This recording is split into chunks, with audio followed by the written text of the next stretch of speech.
congratulations on your huge win. Now, pro wrestling is all about moments, and you had a moment as you became the world champion. What does this moment mean to you as you're in this point in your career? This means everything, man. This is... now I'm gonna cry. Man, this is just everything I've worked for my whole life. You know, I've just put so much of myself into this in ways that were tough, very tough, but ultimately very cathartic. Man, to hear people just losing their shit for it, man, you just can't pay for therapy like that. This is one of the biggest moments of my life. Genuinely. Sorry. Paige, congratulations again. How significant is for you to win that belt over Kenny Omega?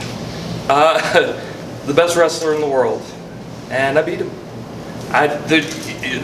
There's nothing that could be more special. I've known Kenny for so long. I've looked up to Kenny. I mean, probably even before I started wrestling, I was watching clips of Kenny on YouTube. I remember the first time I saw Kenny was, the Falls Count Anywhere or whatever match outdoors where he takes a Hurricane Rana and rolls down the hill or whatever. I saw that as a kid almost, and somehow I ended up befriending him, and for a long time one of my best friends, and now bitter rivals. But to finally vanquish the person I've always thought was the best wrestler in the world, it feels surreal. It hasn't set in, I guess. Adam, what do you hope to bring to AEW as AEW World Champion? What do you hope your reign signifies in the history of AEW? Cowboy shit. I don't know. It's so tough. This has just happened for me. So it's very hard to get my thoughts together, and I'm sorry for a lot of these questions. I don't have very clear answers, but I have a feeling I will be up all night. I have a feeling I will text my media guy, and I'll put out a little press release like I do sometimes. Adam, this was the culmination of a story that was told over the course of almost 3 years. You don't see that kind of love and care put into a lot of stories in pro wrestling these days, so to be on the receiving end of that, how special is that for you, and what was it like being part of that journey? This is why I've always loved wrestling, you know.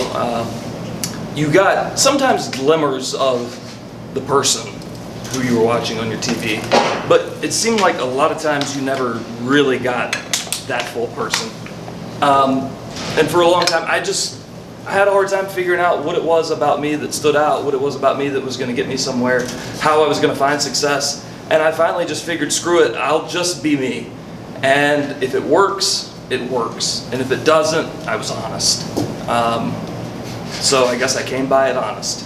And it's been an incredible ride, and it's been the privilege of my life. Adam, a lot of people thought this might have happened a couple months sooner, but you had some pretty fortunate things that happened in your life that might have prevented that. And when you came back, you mentioned that and got an incredible ovation for it. How was that for you to hear that maybe it wasn't your time a couple months ago, but the fans not only were okay with it, they loved it because you were doing what you wanted to do?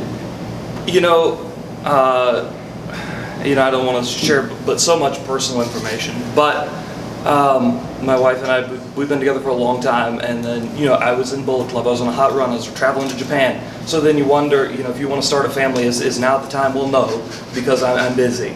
And then AEW started, and then I thought, well, I might win this championship on the first go around, so is now the right time? No, I'm busy. And then we came by the answer that there's never a right time.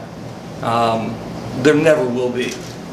So we were ready to start a family, and I'm very fortunate and very thankful for Tony for, letting me literally, right in the middle of what felt like the hottest run of my career to go back home and take some time and be at home. And I ended up staying at home a little bit longer than I intended to, and I'm just extremely grateful for the opportunity to do that, because wrestling doesn't work that way most times.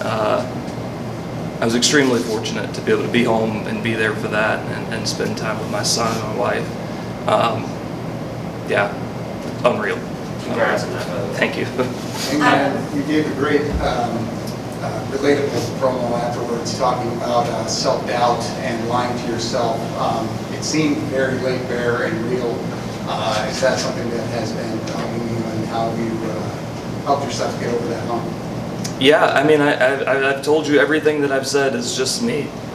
I figured a long time ago, fuck it, I'll just say what I feel. I'll just be me. And if it doesn't work, it doesn't work. And if it does, I came by it honest. And every bit of it, and even after the match, I thought all day, if I win this thing, I'm going to pour tears everywhere. I'm just going to lose it. And it didn't come. I couldn't believe it. So that was a lie to myself, and I told myself a lot of lies. And there's a small part of me that even going into the night was saying that I couldn't do it. I wouldn't be good enough. The match wouldn't be good enough. You know, I wasn't going to be a champion. A small part, but I've managed to shrink that part. I don't think that goes away, probably. But you can minimize it, and that's very, very real for me. Yeah. If there's one thing we know about wrestling, it's that plans change. This was a really long story. What were some of the challenges to keeping the story on track to get it told the way you wanted? Oh my God, everything. Everything. Oh man. We in 2020 had a global pandemic. That was a thing. We lost our crowds. We lost, guys were out with injuries and this and that. I had a baby. There was, oh my God, there's just so many things. I couldn't even count them all. If you had known what we may have wanted to do 2 or 3 years ago, it wouldn't even remotely match up to where we are today. But that is, to me, the brilliance of wrestling. You just roll with the punches. Every Wednesday would be something new. Oh my God, what are we going to do about this? And I'm sure it will be Wednesday as well. So, and we have an incredible team that's able to make that work, and I think a lot of it is because we put a lot of ourselves into this. We get there Wednesday and something's going wrong or whatever, we figure it out, and we just tell you how we feel about it. Adam, how are you going to approach your job differently showing up Wednesday for Dynamite as champion? A lot of people who don't understand wrestling don't understand that is more than just the belt. It has to do with carrying the company behind the scenes and representing them. Man, that's a really good question. I haven't gotten that far in my mind. I'm just going to try to be the best version of me that I can. That's all I've been doing this whole time. And I'm sure that every day I'll figure out a new problem and try to rise to the challenge. I'll just be the best me that I can. That's really what I want to do today. Adam, it looked like after the match you said something to Kenny as he was laying on the mat. Do you mind telling us what that was? No, I wouldn't. I'd prefer not to. Next up is Bryan Danielson. Thoughts on that match as your first challenger? Wow. I know I said Kenny was the best in the world, but if you had to challenge me for someone who could tie him, it would be Bryan Danielson. So I'm not very surprised he's the number one contender. That's a lot to think about, and I just won this damn thing. So I'm going to think about this tonight, and tomorrow morning I'll start thinking about that. Yeah. Adam, can you think about maybe for a minute what it's going to be like to bring that belt home on Wednesday to Virginia? That's going to be incredible. That's going to be wild. I'm very excited. It's one of the few shows for AEW I'm going to get to drive to. So I'm going to set this sucker in the passenger seat. I'll probably buckle her up. And we'll roll on into Norfolk. I'm very excited about it. Yeah. Adam, you've been very open about your insecurity. You even say on your Twitter page you're an anxious millennial cowboy. Eddie Kingston just did an article about his depression and mental health issues. What does it feel like being in a place that allows you to be vulnerable as a pro wrestler in this business? Sometimes wrestling can be behind the times, but I feel like AEW is able to keep up with the times because a lot of times we're just allowed to be ourselves and allowed to be honest. And the way the world, talks about their mental health has changed so much in the past, even just a couple of years. And when you let somebody go out there and just be themselves, sometimes that's what comes out, and it's an incredible thing that we can do that, and we don't have to worry about, I don't look tough enough or whatever, because these are things that people go through in real life, and it's, I think it's better that even the world champion can be honest about sometimes.